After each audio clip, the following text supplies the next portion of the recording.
வணக்கம்.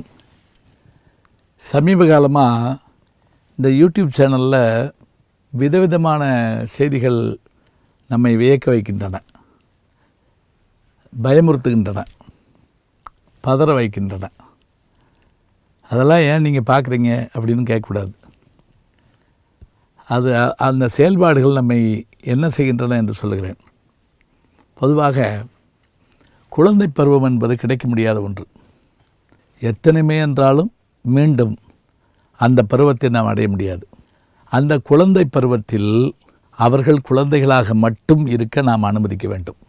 திரும்ப சொல்லுகிறேன், குழந்தை பருவத்தில் குழந்தைகளுக்கு வேண்டியதை வாங்கி தரலாம், வேண்டிய அறிவுரைகள் சொல்லலாம், எல்லாம் செய்யலாம். ஆனால் அவர்களை குழந்தைகளாக இருக்க விட வேண்டும்.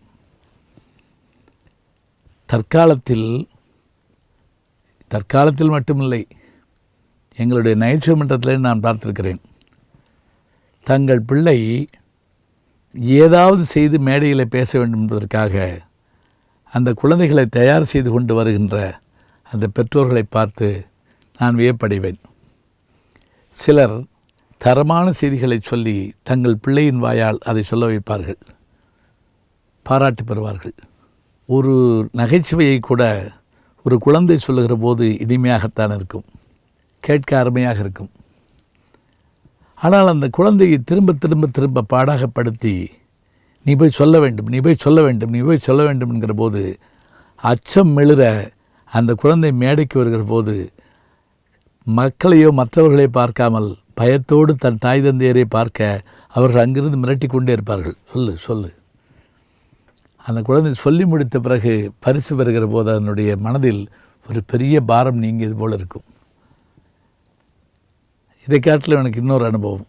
ஒருவர் தன்னுடைய குழந்தையை கூட்டு வந்தார். இந்த குழந்தைக்கு எல்லா நாட்டினுடைய கொடியை பற்றி தெரியும். நீங்கள் இந்தியாவில் எந்த ஊரை சொன்னாலும் அந்த தலைநகரத்தை சொல்லும். இது சொல்லிகிட்டு இருக்கப்ப அந்த குழந்தை அங்கனக்குள்ளே ஒரு பட்டாம்பூச்சி பறந்ததை பார்த்துக்கிட்டே இருந்துச்சு.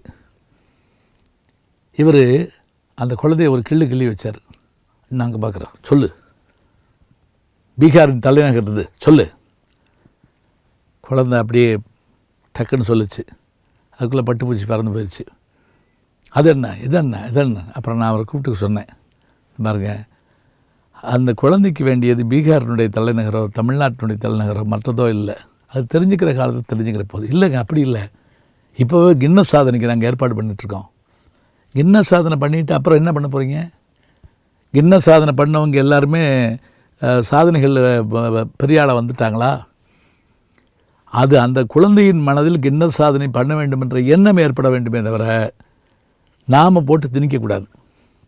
இப்போ இதில் பார்க்குறேன் நான், இந்த குழந்தைகள் பெரிய ஆளுக மாதிரி பேசுகிறாங்க, பேச வைக்கிறாங்க. அந்த குழந்தை சொல்கிற சொல்லுக்கு என்ன பொருள்னு அந்த குழந்தைக்கே தெரியாது.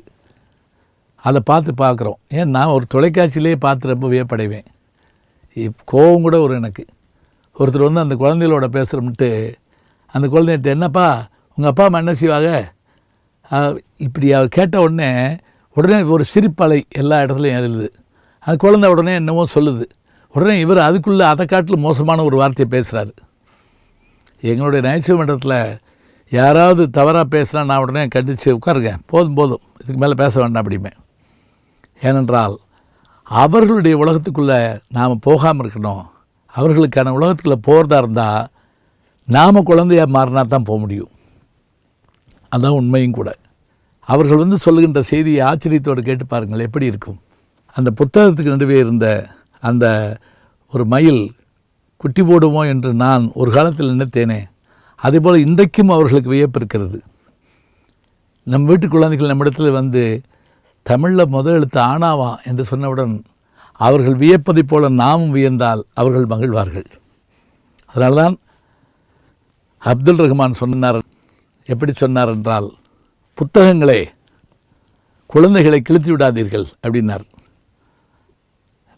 இந்த கவிதை உங்களுக்கு புரியுதான்னு தெரில. குழந்தைகளே புத்தகங்களை கிழித்து விடாதீர்கள் அப்படி தானே சொல்லுவோம்.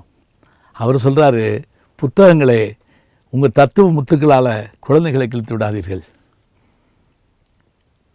குழந்தைக்கு பொம்மை வாங்கி கொடுத்தேன், ஒரு வாரம் ஆயிற்று, பொம்மைக்கு ஏதுமாகவில்லை, எனக்கு கவலையாக இருந்தது ஒரு தந்தை சொல்கிறான்.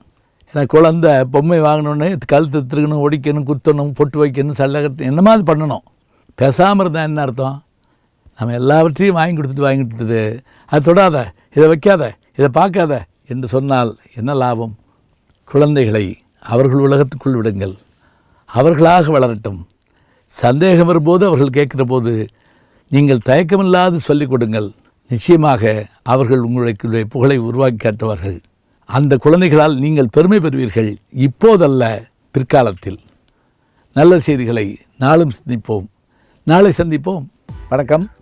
அன்புக்குரிய யூடியூப் நேயர்களே, நீங்கள் இன்னும் என்னை நெருக்கமாக பின்தொடர வேண்டும் என்று சொன்னால் ட்விட்டர், இன்ஸ்டாகிராம், ஃபேஸ்புக் போன்ற சமூக வலைதளங்களில் பின்தொடர்ந்து வாருங்கள். நாம் முன்தொடர்ந்து செல்வோம்.